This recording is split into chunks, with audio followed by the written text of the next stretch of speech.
আচ্ছা, আজকে আমাদের দ্বিতীয় ক্লাস অ্যাকাউন্টিং ফর ফ্রিল্যান্সিং। আজকে আমরা যে বিষয়গুলো দেখব,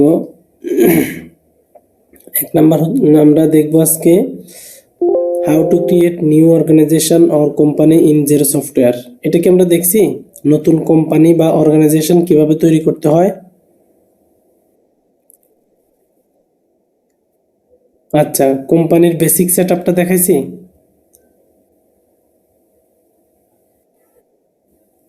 আচ্ছা, create chart of account, chart of account কিভাবে তৈরি করতে হয় এটা কি দেখছি? আচ্ছা, add product and service, product and service কিভাবে অ্যাড করে এটা কি দেখছি? আচ্ছা, create tax rate, sales invoice and import bulk invoice.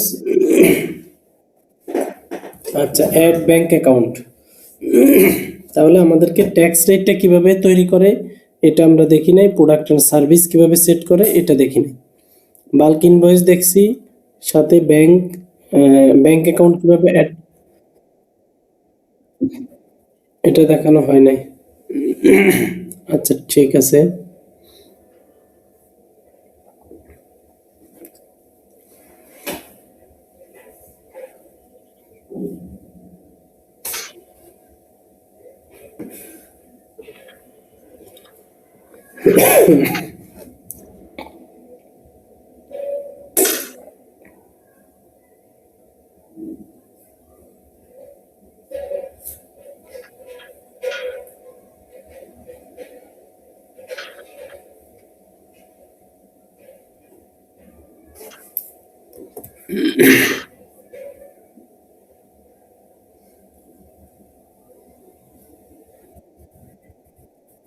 জি, বলেন।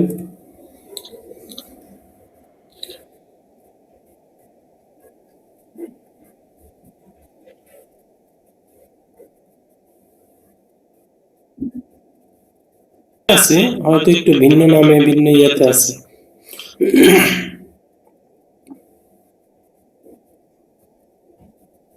বলতে কি বোঝায়?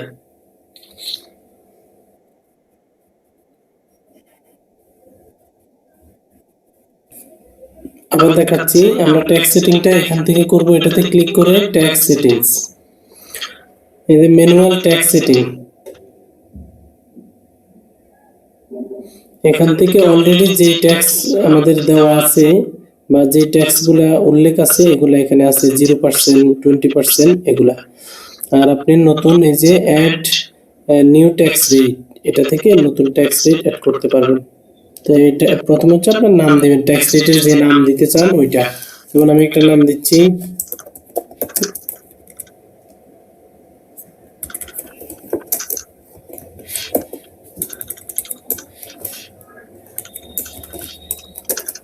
Standard tax.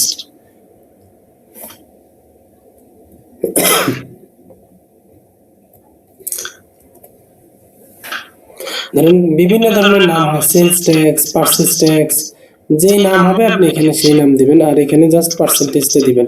আমি এখানে দিচ্ছি 10%, এটা সেভ। এই যে আমার 10% নামে আর একটা স্ট্যান্ডার্ড ট্যাক্স রেট নামে।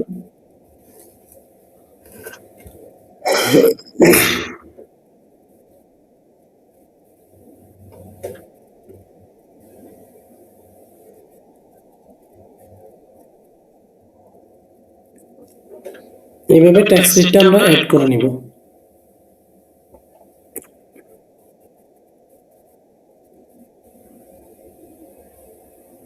সবাই তো দেখতেছে আপনি, এই যে ট্যাক্স রেট, ট্যাক্সে যাব, হ্যাঁ, ট্যাক্স থেকে ট্যাক্স সেটিংস,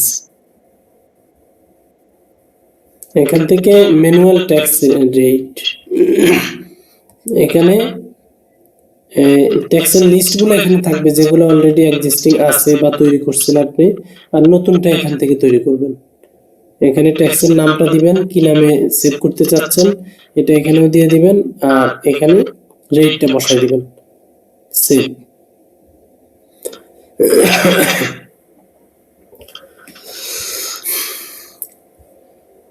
আচ্ছা, আমরা গত ক্লাসের একটু ডেটাটা নিয়ে আসি।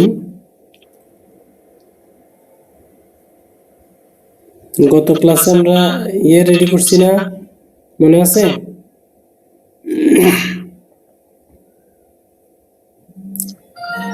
ফার্স্ট ক্লাসে আমরা কি করছিলাম, কেউ যে বলতে পারতেছেন না। আচ্ছা, গত ক্লাসে আমরা কি করতে পারলেন না? আমরা এক্সেলে কাজ করছি। হুম হুম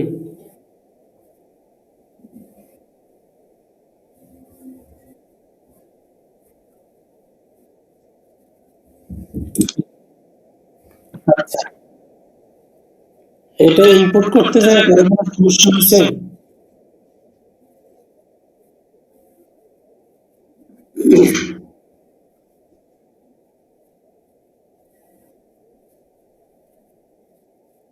মধ্যে আমরা আপলোড করছি রেভিনিউটা, আনআর্ন রেভিনিউ কিন্তু আমরা দেই নাই।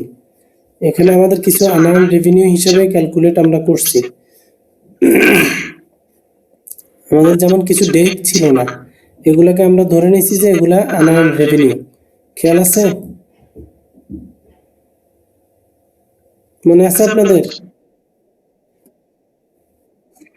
আচ্ছা, ধরেন আমরা এগুলা বের করি। এই চারটা হচ্ছে আনআর্ন রেভিনিউ। এখন পিভট টেবিলের মধ্যে তো এগুলোর কাজ কমপ্লিট হয়ে গেছে, তাই না? পিভট টেবিলে এগুলোর কাজ তো হয়েছে, রেভিনিউ আনআর্ন রেভিনিউ রেজিস্টার হয়েছে না?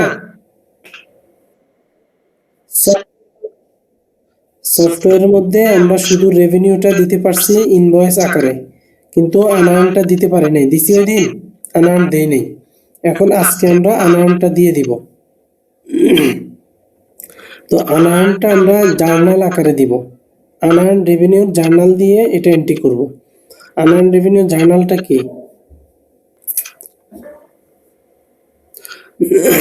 কোথা থেকে দিব দেখেন, অ্যাকাউন্টিং থেকে ম্যানুয়াল জার্নাল, এই ম্যানুয়াল জার্নালে যাব। আর জার্নাল কি বলছেন, এটা জার্নালটা কি হবে?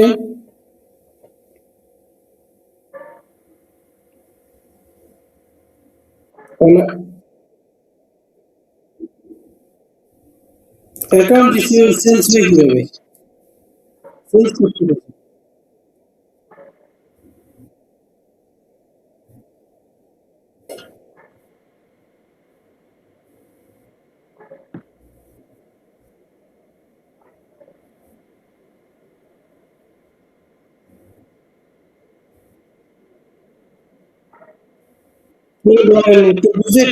ব্যাংক হোক অথবা ক্যাশ হোক, এটা হবে ডেবিট।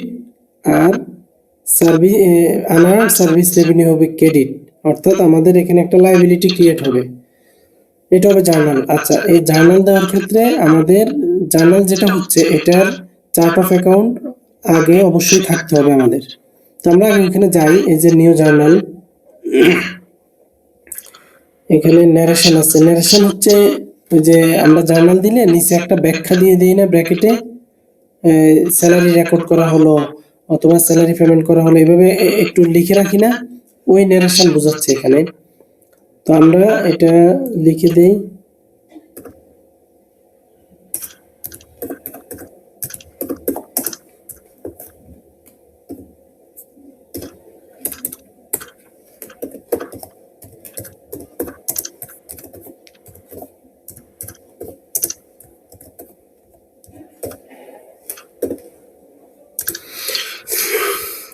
সার্ভিস রেভিনিউ রেকর্ড, এটা ডেট হচ্ছে, আচ্ছা এটা ফেব্রুয়ারির 1 তারিখ দিয়ে দিই, কারণ হচ্ছে না, এটা 30শে জানুয়ারিতে দিব আমরা। আমাদের জার্নাল তো লাস্ট ডেট, আমরা জানুয়ারি মাসের রেভিনিউ এবং আনআর্ন রেভিনিউ রেজিস্টার করব। তাহলে জানুয়ারির 31 তারিখেই তো আমি আনআর্ন কোনগুলো এগুলো আইডেন্টিফাই করে ফেলবো। তাই আমরা জানুয়ারির 31 তারিখ দিব জার্নালটা।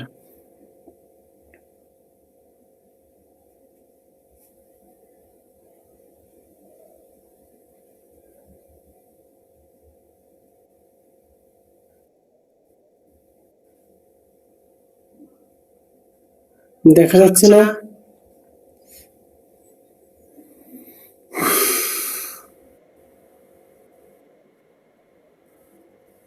কথা কেটে কেটে আসতেছে, এখন কি ক্লিয়ার?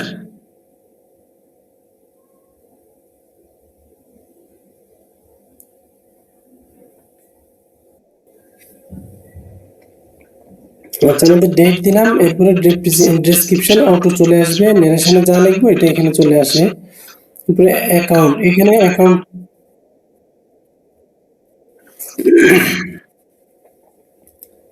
এখন কি ক্লিয়ার?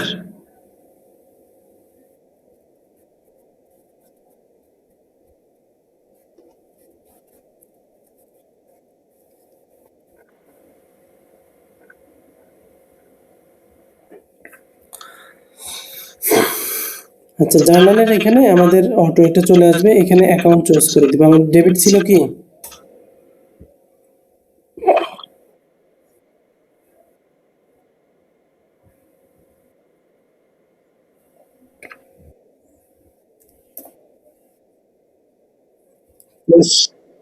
ক্যাশ ডেবিট দিলাম। সার্ভিস রেভিনিউ, এটা আমাদের এখানে চার্ট অফ অ্যাকাউন্ট নাই, এটা খুলে নিতে হবে একটা।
লায়াবিলিটি।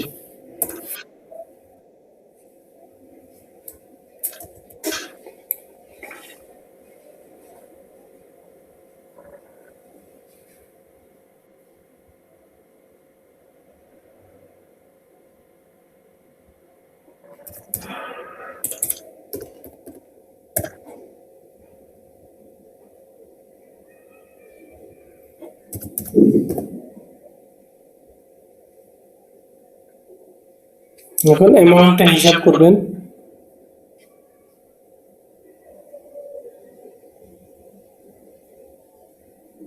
33, 81, 36।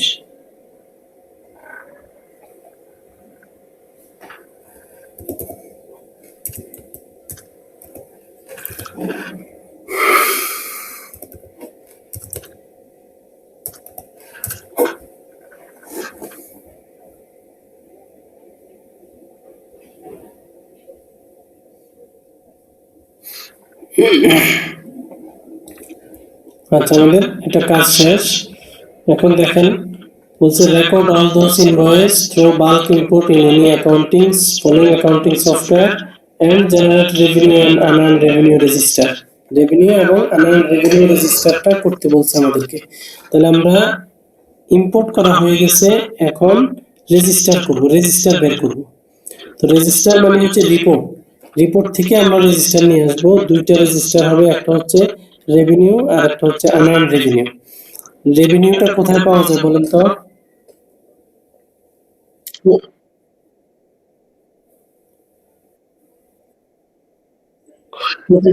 প্রফিট এন্ড লসের মধ্যে। আর আনআর্নড রেভিনিউর রেজিস্টারটা কোথায় পাওয়া যাবে? লায়াবিলিটি, ব্যালেন্স শিটে। তাহলে আমরা এখান থেকে রিপোর্ট, রিপোর্ট থেকে প্রফিট লস,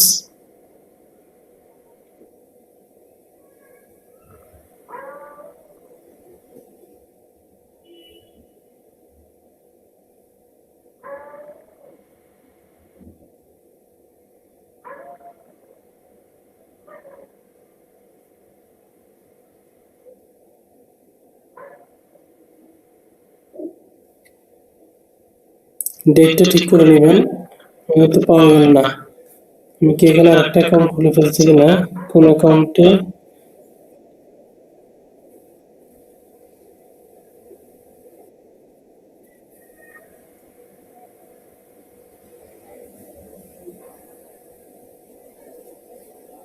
এই যে চলে আসছে এই যে সার্ভিস রেভিনিউ, এই অ্যামাউন্টটাতে ক্লিক করবেন, এখানে একটা লিংক আছে।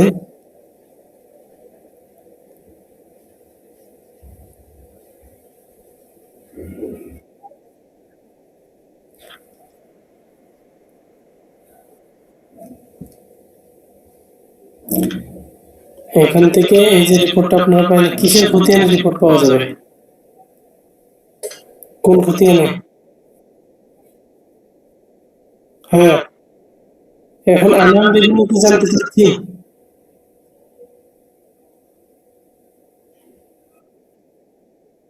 আগে তো আমরা থামেন, আমরা দুইটা কথা বলছি, একটা হলো রেভিনিউ আর একটা আনআর্ন রেভিনিউ।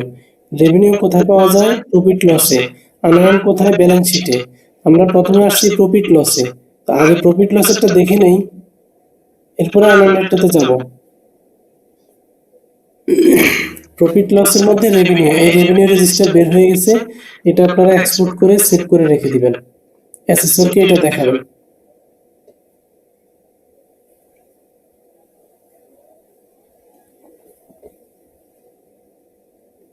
এটা হচ্ছে এই যে সার্ভিস রেভিনিউ ট্রানজাকশন, এটা হচ্ছে রেভিনিউ রেজিস্টার। পারবেন সবাই? কিভাবে বের করছি? ডেট অনুযায়ী প্রফিট লসে ঢুকে প্রফিট লস থেকে সার্ভিস রেভিনিউতে ক্লিক করলে এটা চলে আসবে। এবার আমরা আনআর্ন রেভিনিউটা বের করব। Reporting, all report,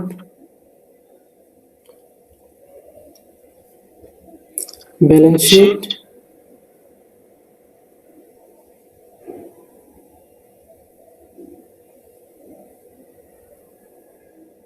the unearned service revenue।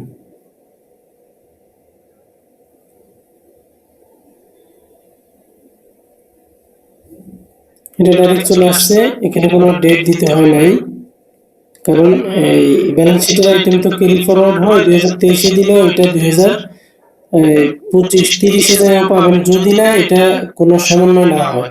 ধরেন যদি আমি এটাতে কোনো আনআর্নটাকে আর্ন করি নাই, তাহলে এটা চলতেই থাকবে চলতেই থাকবে, অথবা এটার কোনো কাজ না করলে এটা থাকবেই। আর যদি অন্য কোনো ইয়ে থাকে তাহলে ওই ফিক্সড ডেটে শুধু পাবেন। এখন যেহেতু অন্য কোনো ট্রানজাকশন হয় না এটার সাথে, এজন্য এটা এভাবে থাকবে। এখান থেকে এটা এক্সপোর্ট, এক্সপোর্ট থেকে পিডিএফ, অথবা ধরেন আপনি অ্যাকুরেট ডেট দিয়েও নিয়ে নেন।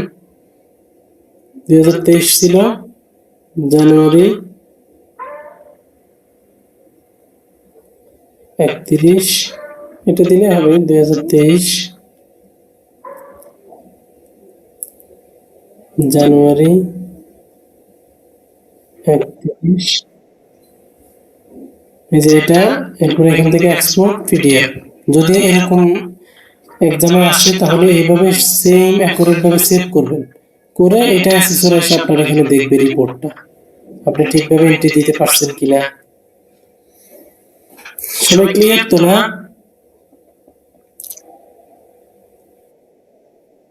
আচ্ছা, এবার আপনি বলেন এখানে কোথায় কোন খতিয়ানে যায় পাবো বলেন।